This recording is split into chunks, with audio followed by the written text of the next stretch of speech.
Привіт! Сподіваюсь, ви маєте гарні справи, але якщо ні, зараз будемо то виправляти. Бо сьогодні маємо в порядку денному челендж малювання ілюстрацій по емодзі. Звісно, що по тих, котрі ви мені кидали в інстаграмі. До речі, підписуйтесь на інсту, хто цього ще не зробив. Перший набір смайликів в нас отакий.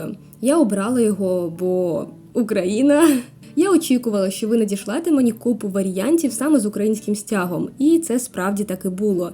Я обрала саме цей, бо зебра тут є. Я наче жодного разу ще не малювала зебр, то захотілося спробувати. Крім того, доволі цікаве поєднання Україна, зебри. Хоча, що робити з емодзі серця, я доволі довго не могла докумекати.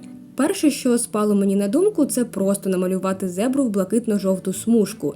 Але це не відображало смайл сердечка, ну і в цілому якось запросто. Банальненько, я б сказала.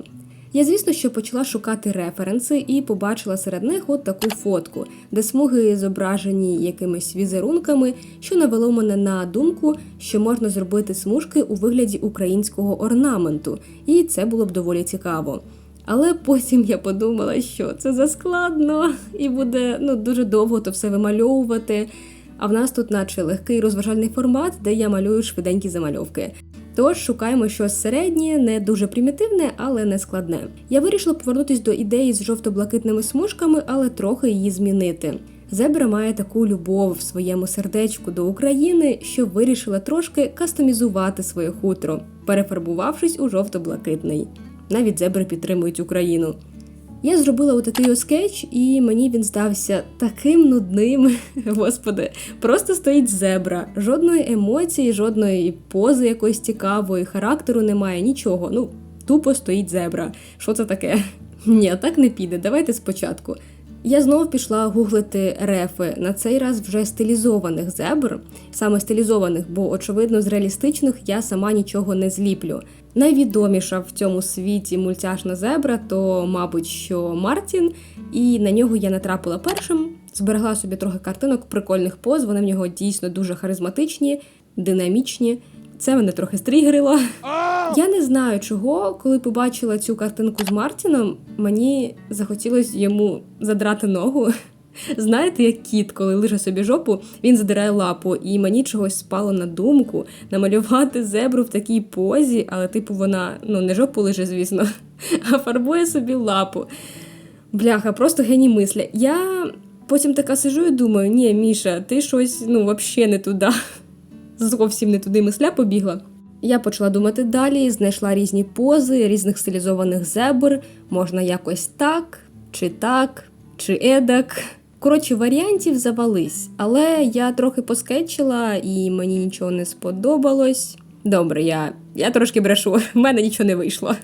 Бляха, зебри це складно. Я вирішила знову повернутися до пози з першого скетчу, але додати трохи характеру і емоцій, і зробити його більш стилізованим, бо, очевидно, він вийшов занадто реалістичним і занадто близьким до фотографії, яку я брала за основний референс. Тож на кінець ми маємо таку зебруню. Доволі миленько. Далі в нас йде мій улюблений на сьогодні набір стікерів. Песик із сочком, який катається на каруселі. Можна було придумати щось менш очевидне, але мені ця ідея здалась дуже милою і цікавою. Я зібрала референси, мені одразу згадалися звірята з Зоотрополісу, коли вони були маленькими, вони такі миленькі, пухкенькі. Хотілося брати приблизно таку ж стилізацію, а песика я думала малювати або лабрадора, або Акіта Іну. Чогось цей смайлик нагадував мені саме ці породи собак, але все-таки спинилась на лабрадорові, вони супермилі, якраз ідеально під цю ідею. Я обожнюю подібні каруселі, вони виглядають як витвір мистецтва. Така купа деталей, кольорів, візерунків, це все дуже круто виглядає, і в якийсь момент я навіть подумала малювати просто саму тільки карусель, але замість коняки зробити собаку, пса. Але куди тоді дівати сок, та й в цілому, якось. Відкинула цю ідею. З самого початку все пішло чудово, найперший скетч мені здався найбільш вдалим за композицією, позою і всім іншим, а потім почались проблеми з тоном і кольором. Проте мені було в кайф його малювати і прям хотілося попрацювати над детальками. Фон до цієї ілюстрації я сфотобашила і пропустила через фільтр олійний живопис у фотошопі. Потім ще трохи підправила через корекції. Він однаково мав бути розмитим, тому не бачу сенсу малювати його вручну. Було складнувато розібратися з тоном, який сказала, бо фон жовтенький і пес теж жовтенький, і якось воно все зливається. Трохи замучилася я з цим питанням, якщо чесно, бо хотілося саме теплий сонячний фон і саме світлого лабрадорчика. В ідеалі там треба було б сісти і прям розібратись, що до чого, але я робити того не стала. Тому не дуже задоволена тим, що вийшло, але в цілому найбуде. Коней я практично ніколи не малювала, не рахуючи цього років 10 тому. В них доволі складна анатомія. Тут, звісно, простіше, бо це не реальний кінь, а гойдалка, до того ж стилізація і багато анатомічних нюансів можна опустити, але тим не менш це було складновато.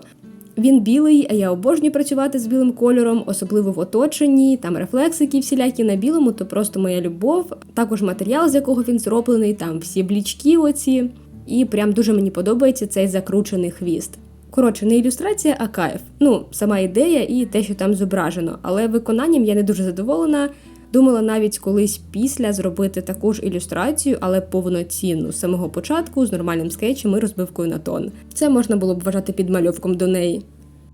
І останній набір стікерів на сьогодні – це баранчик-мандрівник в капелюшку. Я одразу захотіла малювати не мапу, а саме глобус, але мапу я потім таки теж додала на фон. На фон накидала також різної атрибутики, валізку, мапи, фотокартки, капелюха. Я намагалась його вдягти на голову, чесне слово, але мені то не дуже сподобалось. Так само, як і з рогами, я постійно то домальовувала, то прибирала рога та капелюха в процесі і не могла зрозуміти, чи подобається мені то чи ні. В кінці таки вийшли доволі класнючі роги, мені вони подобаються, плюс я підсвітила їх трошки блакитним, що, як на мене, доволі круто виглядає. Це мало бути щось типу світла від глобусу. Я помістила всі ілюстрації на одне полотно і ще додала такі виступаючі елементи. Прикольно, файненько виглядає. Такі от вийшли 3 красиві ілюстрації. Моя улюблена з Собаною. Може, колись її такі перемалюю повноцінно. Не забувайте скидати грошики на ЗСУ, ставити лайк і підписуватись на канал. Дякую велике за перегляд і поділіться по можливості відосом з друзями. Давайте разом розвивати український YouTube.